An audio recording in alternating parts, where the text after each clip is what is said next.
Aujourd'hui, vous savez, l'IPELA, dans sa vision de lutte contre les antivaleurs, nous avons la coutume de nous attaquer à ce qui ne va pas. Et nous avons aussi cette même coutume d'applaudir ce qui semble aller. C'est dans ce cadre que nous nous sommes réunis ici, à l'issue d'avoir inspecté tous les chantiers entrepris par M. Peter Chirimwami, général-major et gouverneur de la province du Nord Kivu. Depuis qu'il est à la tête de cette province, il n'y a pas encore une année.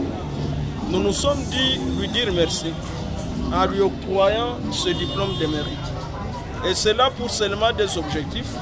Le premier objectif, c'est qu'on amène tout le monde qui pourra prendre une fonction d'État à laisser des traces indélébiles.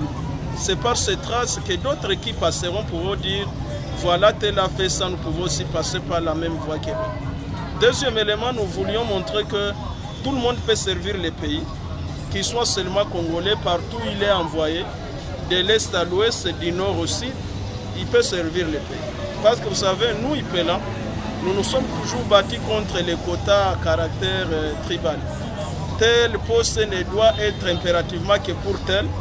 Non, non. Parce que si on évolue comme ça, les générations futures risquent de penser qu'elle ne peut servir dans un endroit X que l'originaire de cet endroit-là.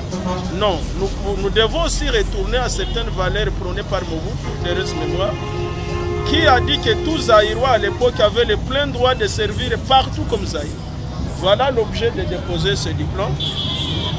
Et dire que ceux-là qui vont venir après Peter Chirimwami, parce que le temps de siège nécessairement va prendre fin un moment, mais il ne faudra pas que ceux-là qui viennent après lui puissent fouler au pied tout ce qu'il a entrepris.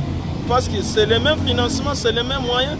C'est-à-dire, nous avons l'assurance que ceux-là qui viendront après Peter Chirimwami auront le courage de continuer inlassablement avec tous les projets qu'il a entrepris. Pourquoi c'est seulement lui? Pourquoi seulement lui que nous donnons ces diplômes? En fait, nous donnons ces diplômes, c'est à l'issue des observations, monsieur le journaliste. L'IPELA, comme vous savez, c'est un groupe des intellectuels, je ne nous vante pas. Nous avons connu le premier gouverneur depuis 2006. Il a fait plus de 10 ans.